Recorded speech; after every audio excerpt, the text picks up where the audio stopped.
जय मसीह के दोस्तों, ताड़ना को कैसे स्वीकार करें।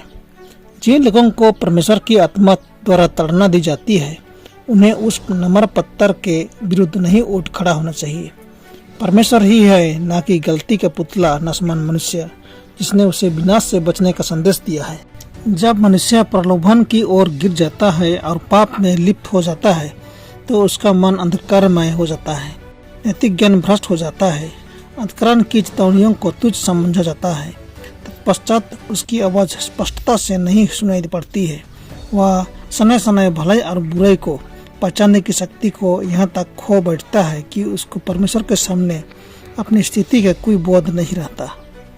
वह भले ही धार्मिक विधियों का पालन करता हो और उत्साहपूर्वक उसकी शिक्षाओं का अनुसरण करता हो, परंतु उसकी शक्ति से रहित है। इसकी दशा वैसी है जिसे सच्ची साक्षी द्वारा वर्णन की गई है। तू जो कहता है कि मैं धनी हूँ और धनवान हुआ हूँ और मुझे किसी वस्तु का प्रयोजन नहीं है, और नहीं जानता कि तू ही दीनहीन और अभागा है और कंगाल, अंधा और नंगा है। जब परमेश्वर का आत्मा ताड़ना के संदेश द्वारा उसकी ऐसी दशा की घोषणा करता है, तो उसको यह नहीं सोचता कि संदेश यथार्थ है कि नहीं, क्या वह चेतावनी को ठुकरा देवे या नहीं। परमेश्वर ने पर्याप्त प्रमाण दिए हैं ताकि जिसका जी चाहे वे शख्सियों की प्रकृति के विषय में अपने को संतुष्ट कर ले और उनका परमेश्वर की ओर से होना स्वीकार करके उनका कर्तव्य हो जाता है कि उसकी झिड़कियों को भी ग्रहण करे। यद्यपि वे स्वयं अपनी कार्यवाही की दुष्ट कृतियों को नहीं देख पाते। यदि वे अपनी हालत को पूरी तौर से महसूस करते तो ताड़ना ही की क्या आवश्यकता पड़ती, क्योंकि वे जानते नहीं। इसलिए परमेश्वर दया दृष्टि से उनके सामने रखता ताकि वे अधिक देर हो जाने से पहले पश्चाताप करें और सुधर जाए। जो लोग चेतावनी को तुच्छ समझते हैं, वे आत्मा धोखे के अंधकार में छोड़ दिए जाएंगे, परंतु जो उस पर ध्यान देते और उत्साहपूर्वक पापों को अपने से दूर करते ताकि आवश्यक अनुग्रह प्राप्त करते, वे अपने हृदय के कपट को खोल देंगे कि प्यारा प्राणकर्ता आकर उनके संग वास करे। जो परमेश्वर के संग घनिष्ठ संबंध रखते हैं, वे उसकी आवाज़ को पहचानते हैं। जो आत्मिक हैं, वे आत्मिक बातों को समझते हैं। ऐसे लोग धन्यवाद व्यक्त करेंगे कि परमेश्वर ने उनकी गलतियों को बदला दिया है।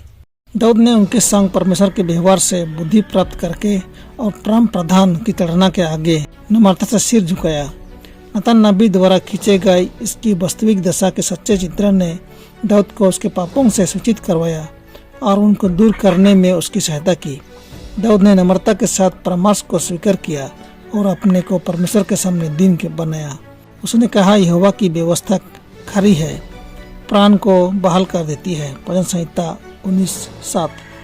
परंतु यदि ताड़ना जिसके भागी सब होते हैं तुम्हारी नहीं हुई, तो तुम पुत्र नहीं पर व्यभिचार की संतान ठहरे। इब्रानियों 12:8। हमारे प्रभु ने कहा है, मैं जिन जिन से प्रीति रखता हूँ उन सबको उल्हाना और ताड़ना देता हूँ, इसलिए सरगर्म हो और मन फिरा। प्रकाशित वाक्य 3:19। और वर्तमान में हर प्रकार की ताड़ना आनंद की नहीं पर शौक ही की बात दिखाई पड़ती है। तो भी जो उसको साथे साथे पक्के हो गए हैं, पीछे उन्हें चैन के साथ धर्म का प्रतिफल मिलता है। इब्रानियों 12:11। यद्यपि अनुशासन कड़वा लगे, तो भी वह पिता के कोमल प्रेम द्वारा नियुक्त किया गया ताकि हम उसकी पवित्रता के भागी हों। परमेश्वर आपका आशीष दे। आमीन।